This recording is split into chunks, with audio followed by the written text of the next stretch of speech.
apa kabarnya hari ini? Masih baik-baik aja kan? Di video kali ini kita akan melanjutkan cerita Donghua, Battle Rock, Devon. Oke, nggak usah lama-lama lagi, kita langsung aja ke ceritanya. Apakah mereka benar-benar memiliki rencana itu? Kita akan segera mengetahuinya. Setelah berkata demikian, beberapa sosok duduk mengelilingi meja bundar hanya menggeleng kepala mereka dan mengangkat cangkir mereka. Karena tak dapat berbuat apa-apa untuk saat ini, mereka memilih menikmati anggur sambil menunggu perkembangan situasi. Di dalam gua kediaman Xiaoyan, tiba-tiba sebuah cahaya muncul di hadapan 3 Dewa Jun. Adik kecil, ada laporan terbaru, kata Shen Qichun perlahan. Kali ini mereka tidak langsung memeriksa pesan tersebut, melainkan menyerahkannya kepada Xiaoyan. Melihat itu, Xiaoyan mengenitkan dahi. Kemudian kekuatan jiwanya segera menyapu slip kiok itu untuk membaca isi pesan. Setelah mengamatinya sejenak, Shen Liangjun berkata, terlepas dari benar atau tidaknya berita ini, jika kita kembali sekarang, mungkin semuanya sudah terlambat. Shen Yijun menggeleng kepelan. Belum tentu. Kemudian dia menatap Xiaoyan. Adik kecil menguasai hukum ruang dan mampu melintasi ruang dengan cepat. Shen Qichun mengangguk setuju. Jika bergerak dengan kecepatan penuh, kita bisa kembali ke alam dewa kuno hanya dalam beberapa hari. Tapi, meskipun slip giok ini asli, saya tetap merasa ada sesuatu yang janggal. Kata-kata Shen Liangjun membuat suasana kembali menjadi serius. Karena pesan yang datang secara tiba-tiba itu langsung menghancurkan ketenangan singkat yang baru saja mereka nikmati setelah pertempuran besar. Sekarang, sebagian besar prajurit Senshi masih belum sempat memulihkan diri. Jika Xiaoyan menggunakan hukum ruang dan bergerak dengan kecepatan penuh, ia paling banyak hanya dapat membawa salah satu dari 3 Dewa Jun bersamanya. Namun, dalam situasi saat ini, mustahil bagi ketiganya untuk meninggalkan pertahanan kehampaan Laut Timur sekaligus. Setelah mempertimbangkannya sejenak, Xiaoyan akhirnya mengambil keputusan. Ia harus kembali ke alam dewa kuno seorang diri. Meski demikian, meninggalkan 3 Dewa Jun di sini tetap membuatnya merasa kurang tenang. Tiba-tiba, tatapan Xiaoyan sedikit berkedip, dan dengan sebuah gerakan pikiran, ruang di sampingnya beriak pelan. Sebelum sosok pria muncul dari kehampaan. Jelas pria itu tidak lain adalah Xuan Yuan. Sudah Xuan Yuan, selamat datang di Senshi, kata Xiaoyan sambil tersenyum tipis. Sebelumnya, setelah kembali ke Senshi, Xiaoyan sebenarnya tidak langsung melepaskan Xuan Yuan dari istana 9 peti mati. Dan dia sengaja menundanya sehingga sekarang. Tapi bukan karena ia meragukan Xuan Yuan Cue. Sebaliknya, Xiaoyan cukup percaya pada karakter dan integritasnya. Namun, dalam Dewa Kuno merupakan salah satu wilayah inti Senshi, tempat yang menyimpan banyak rahasia penting. Dalam perkara yang menyangkut keselamatan seluruh dunia, kehati-hatian selalu lebih baik daripada penyesalan. Pada saat ini, Xuan Yuan mengamati sekelilingnya sebelum mengangguk perlahan. Dari aura yang memenuhi tempat itu, ia dapat merasakan bahwa dunia ini jauh lebih luar biasa daripada yang ia bayangkan. Saya sudah lama mendengar nama Senshi. Hari ini akhirnya saya bisa melihatnya dengan mata kepala saya sendiri, katanya sambil tersenyum. Namun Xiaoyan tidak membuang waktu dan segera menjelaskan situasi yang sedang mereka hadapi. Setelah mendengarnya, ekspresi Xuan Yuan Cue pun berubah serius. Terima kasih, Saudara Xiaoyan. Xuan Yuan tidak langsung melepaskan kekuatan jiwanya untuk menyelidiki keadaan sekitar. Sikap itu menunjukkan kepercayaan penuh yang ia berikan kepada Xiaoyan. Xiaoyan mengangguk ringan sebelum berkata, saat ini, Senshi sedang berada dalam masa kekacauan. Jika ingin berkultivasi, Saudara Xuan Yuan dapat mencari tempat yang aman terlebih dahulu.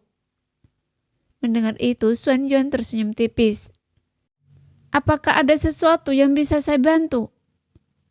Jelas, sebagai kaisar manusia di dunia cermin, Xuan Yuan tentu memahami situasi yang sedang dihadapi Xiaoyan. Ia tahu bahwa pada saat seperti ini, setiap tambahan kekuatan dapat menjadi penentu keadaan. Setelah Xuan Yuan selesai berbicara, Xuan menatap pria di hadapannya. Kaisar manusia dari dunia lain itu memiliki tatapan yang dalam dan tenang, seolah telah menyaksikan perubahan zaman yang tak terhitung jumlahnya. Di balik ketenangannya tersimpan kewibawaan seorang penguasa, namun juga sedikit kewaspadaan saat menghadapi dunia yang masih asing baginya. Setelah terdiam sejenak, Xiaoyan menggeleng pelan.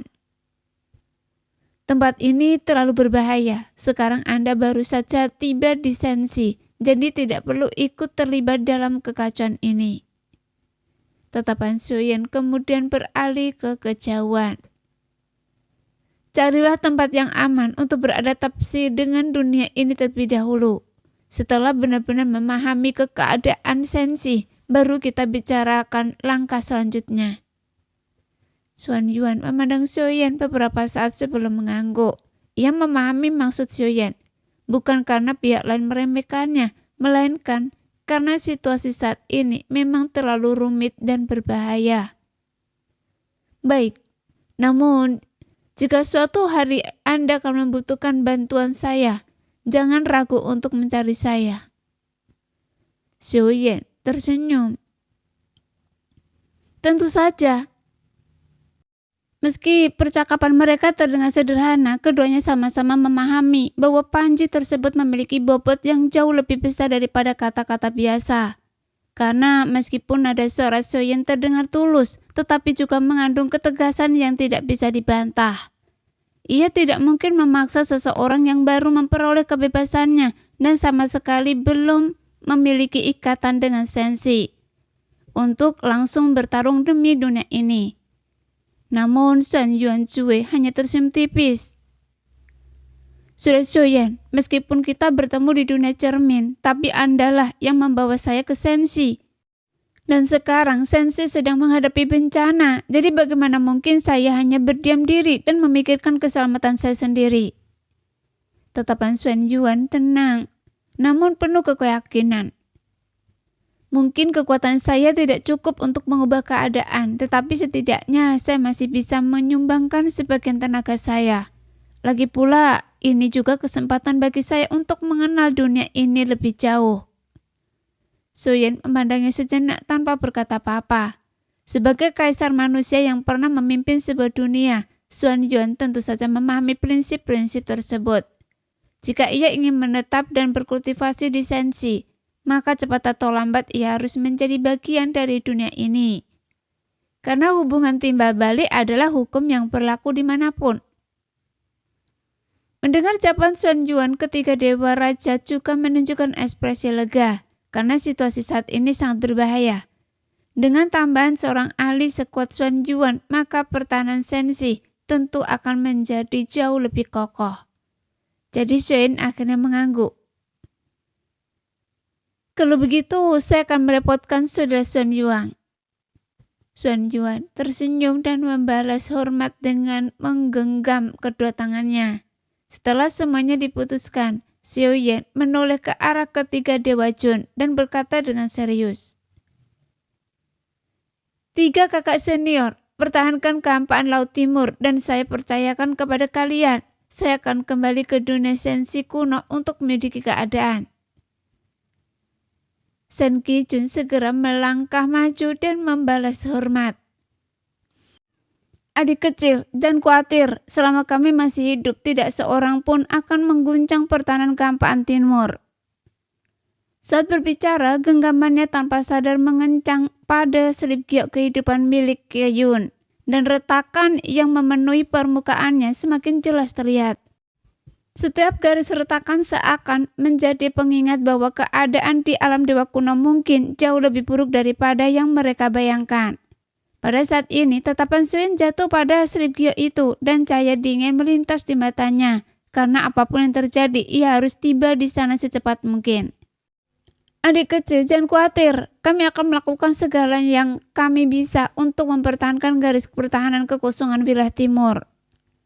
Sen Ki-jun menangkupkan tangan dengan ekspresi serius.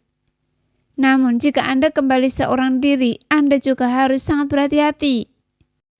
So-yeon membalas hormat kepada ketiga seniornya. Kalau begitu, saya serahkan semuanya kepada 3 kakak senior. Saat berbicara, pandangannya kembali tertuju pada slip giok kehidupan milik Keyun yang dipenuhi retakan. Tatapannya pelan menjadi suram. Tae-soo telah menangkap kakak senior Keyun. Mereka pasti memiliki tujuan yang lebih dalam. Setelah jeda singkat, So-yeon melanjutkan dengan suara tegas. Saya khawatir mereka sengaja menggunakan kakak senior sebagai umpan untuk memancing saya keluar. Ketika Dewa Raja terdiam, mereka juga memahami kemungkinan tersebut. Jika terjadi sesuatu, sekecil apapun itu, segera beritahu saya, kata So-yeon. Kami mengerti. Ketiga Dewa Jun mengangguk bersamaan sambil menangkupkan tangan, dan So-yeon pun bersiap untuk berangkat. Namun tepat pada saat itu, sebuah berkas cahaya tiba-tiba melesat dari kejauhan dan berhenti di hadapan mereka. Jadi ekspresi semua orang langsung berubah, karena itu adalah sebuah pesan darurat lagi. So-yeon segera meluruskan tangan dan menangkap slip giok tersebut. Kekuatan jiwanya menyapu isi pesan dalam sekejap. Sesaat kemudian matanya menyipit. Wilayah timur kekosongan, bagian barat laut. Terjadi gejolak ruang yang hebat, sebuah celah kehampaan sedang terbentuk. Isi laporan itu sangat singkat, tetapi justru karena itulah suasana menjadi semakin menegangkan. Ketiga Dewa Raja segera meriksa pesan tersebut satu persatu. Setelah membacanya, ekspresinya mereka berubah drastis. Celah kehampaan. Sen Yi-jun mengernyitkan dahi. Pada saat seperti ini, Sen Liang-jun tampak tenggelam dalam pikirannya. Tae-soo baru saja mundur, tidak mungkin kemunculan celah kehampaan sebesar itu. Hanya kebetulan, tetapi Sen Ki-jun menjadi tajam.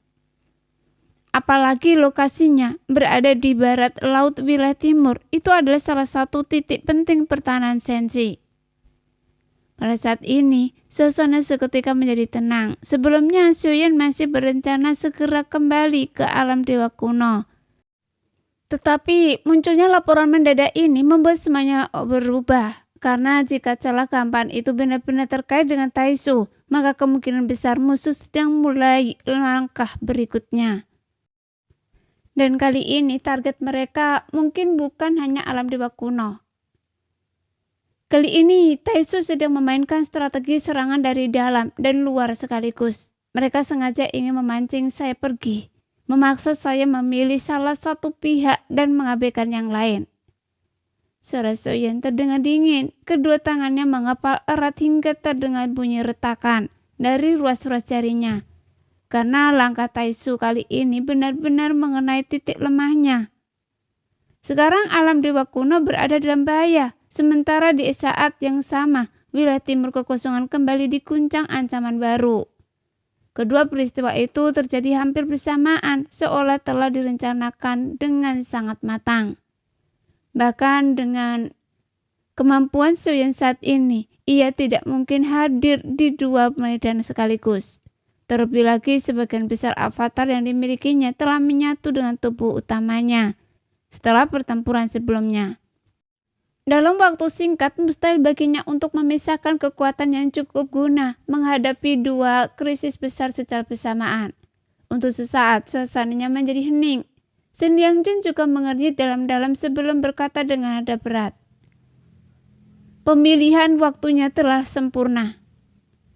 Ia menatap slip giok di tangannya. Alam dewa kuno diserang, lalu tak lama kemudian wilayah timur kekosongan kembali mengalami gejolak lagi. Jika mengatakan semua ini hanya kebetulan, saya sama sekali tidak percayainya. Sen Yi-jun dan Sen Ki-jun turut mengangguk. Jelas bahwa semua ini merupakan bagian dari rencana yang telah disusun sejak lama. Sen Liang-jun melanjutkan. Tae-soo tahu bahwa Anda tidak mungkin mengabaikan dunia dewa kuno. Mereka juga tahu bahwa wilayah timur kekosongan adalah garis pertahanan terpenting Sensi. Tatapannya menjadi semakin tajam. Karena itu, mereka sengaja menciptakan dua ancaman sekaligus. Mereka ingin membuat Anda terjebak dalam dilema. Sen Ki-jun menarik napas panjang. Kemanapun Anda pergi, satu sisi lain akan kehilangan perlindungan. Mata Seoyeon sedikit menyipit dan menatap ke arah langit yang juga pikirannya berputar dengan cepat. Jika ia memilih kembali ke alam dewa kuno, pertahanan wilayah timur kekosongan bisa saja ditembus. Namun jika ia tetap berada di sini, keselamatan Kyun dan nasib dalam dewa kuno akan berada dalam bahaya besar. Apapun pilihannya, Taisu pasti akan memperoleh keuntungan. Setelah beberapa saat, cahaya tajam perlahan muncul di mata Seoyeon. Tidak. Sudut bibir Seoyeon terangkat tipis. Karena mereka telah menyiapkan jebakan sebesar ini, berarti ada sesuatu yang sangat mereka inginkan dari saya. Tatapan Seoyeon berubah dingin sebelum melanjutkan. Dan selama saya belum melangkah melalui rencana mereka, pihak yang paling cemas bukanlah saya, melainkan Taisu. Mendengar itu, ketika Dewa Jun saling berpandangan, mereka tahu saat Seoyeon menunjukkan ekspresi seperti ini, berarti ia telah mulai memikirkan cara untuk membalikkan keadaan. Alam dewa kuno berada di kekosongan Nanling dan lokasinya selama ini tersembunyi dengan sangat baik. Jika tempat itu sampai diserang, berarti musuh mengetahui posisi alam dewa kuno sejak lama. Tatapan Seoyeon menjadi semakin suram. Hanya ada satu kemungkinan, Sensi telah lama disusupi. Mendengar kesimpulan tersebut, ekspresi ketiga dewa pun langsung berubah. Jika dugaan itu benar, maka situasi yang mereka hadapi jauh lebih buruk daripada perkiraan semula. Tapi Seoyeon tidak ingin membuang waktu lagi. Situasi perang telah mengembang di luar perhitungan kita. Dia menatap ketiga seniornya. Tiga kakak senior segera berangkat dan perkuat garis pertahanan kehampaan wilayah timur. Ketiganya mengangguk tanpa ragu. Setelah itu Seoyeon mengangkat tangannya. Cahaya hitam pekat berputar di udara sebelum sebuah panji penekan jiwa muncul di hadapannya. Kemudian kekuatan jiwa Seoyeon mengalir ke dalam panji tersebut. Yitian, suara Seoyeon bergema di dalam gua. Perang ini telah dimulai. Sekarang saya membutuhkan bantuan Anda untuk menjaga Sensi. Tak lama kemudian, awan ungu kehitaman bergejolak dari dalam panji penekan jiwa. Kabut itu berputar dan perlahan membentuk sosok seorang pria berwajah tampan namun memancarkan aura iblis yang aneh. Pria itu tidak lain adalah Yitian. Ia melirik Seoyeon dengan senyum tipis. Meminta bantuan saya? Alisnya terangkat seolah merasa tertarik, namun Seoyeon sama sekali tidak menanggapi nada menggoda itu. Tatapannya tetap dingin dan serius. Apapun yang terjadi, jangan biarkan Taisu menembus garis pertahanan dan memasuki wilayah timur. Mendengar nada suara Seoyeon, senyum di wajah Yitian perlahan memudar, karena ia dapat merasakan keseriusan situasi yang sedang terjadi. Pada saat yang sama, Seoyeon melangkah maju dengan satu lambaian tangan, jiwa kehampaan bergerak. Ruang di hadapannya langsung terkoyak membentuk sebuah celah ruang yang dalam dan gelap. Saya akan pergi dan kembali secepat mungkin. Saat hendak melangkah maju, Seoyeon berhenti sejenak dan menoleh ke arah Yitian. Jangan lupakan apa yang pernah saya katakan kepada Anda. Saat Seoyeon berbicara, tatapan keduanya bertemu. Anda selalu ingin membuktikan keberadaan Anda kepada dunia, kan? Sudut bibir Seoyeon sedikit terangkat. Kalau begitu, tidak akan ada kesempatan yang lebih baik daripada hari ini. Mata Yitian berkilat. Untuk pertama kalinya sejak kemunculannya, ekspresi bercandanya benar-benar menghilang. Ia menatap medan perang yang akan segera berkobar.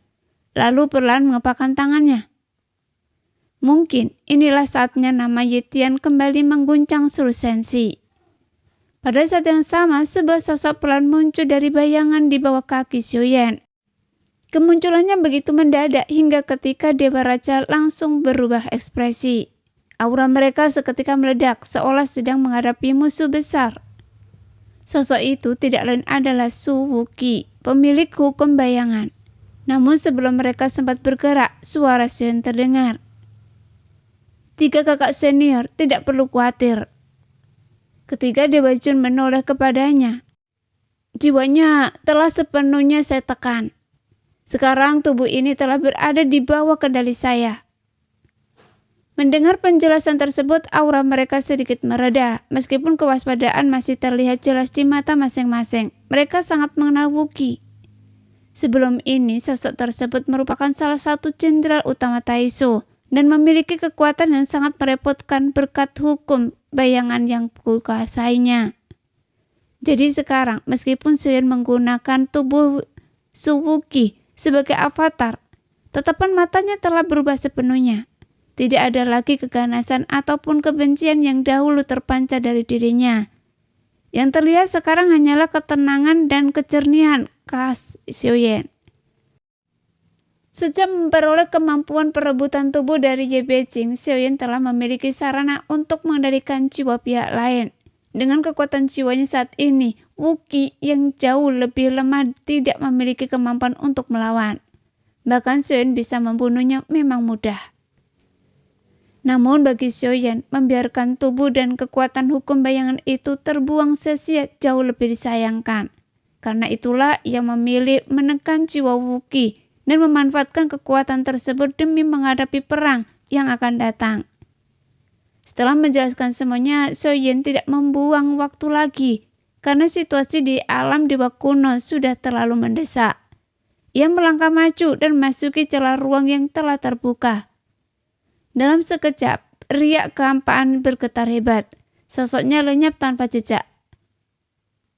Setelah kepergian Xiao Yan, suasana di dalam gua menjadi hening untuk sesaat.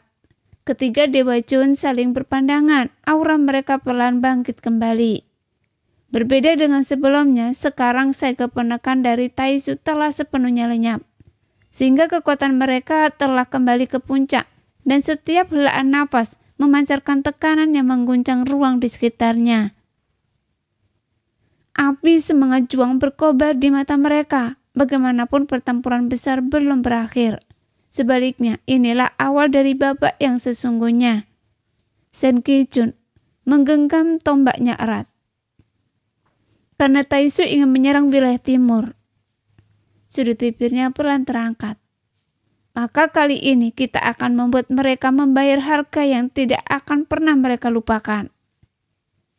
Mendengar itu, Shen Liangjun dan Shen Yijun ikut tersenyum dingin. Sosok Xiao Yan mungkin telah pergi, namun para penjaga terkuat Sensi masih berdiri tegak.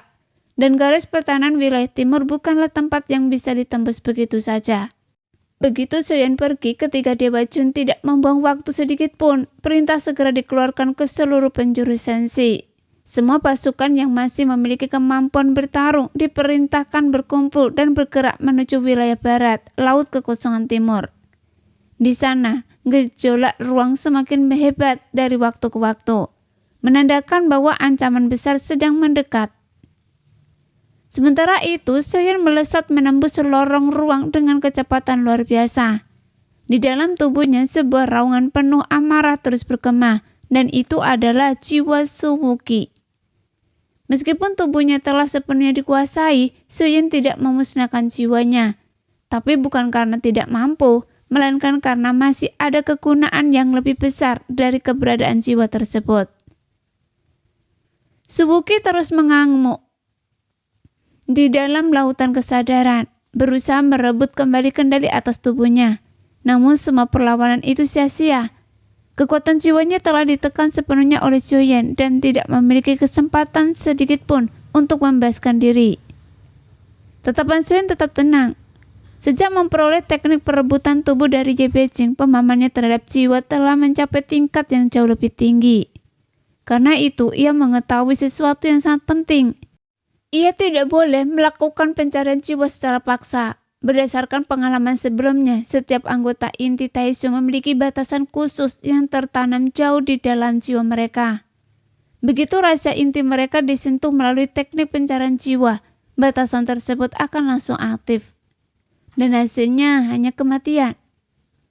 jiwa akan hancur seketika sebelum informasi penting berhasil diperoleh. Karena inilah cara Taisu menjaga kerahasiaan organisasinya selama bertahun-tahun. Kejam tetapi sangat efektif.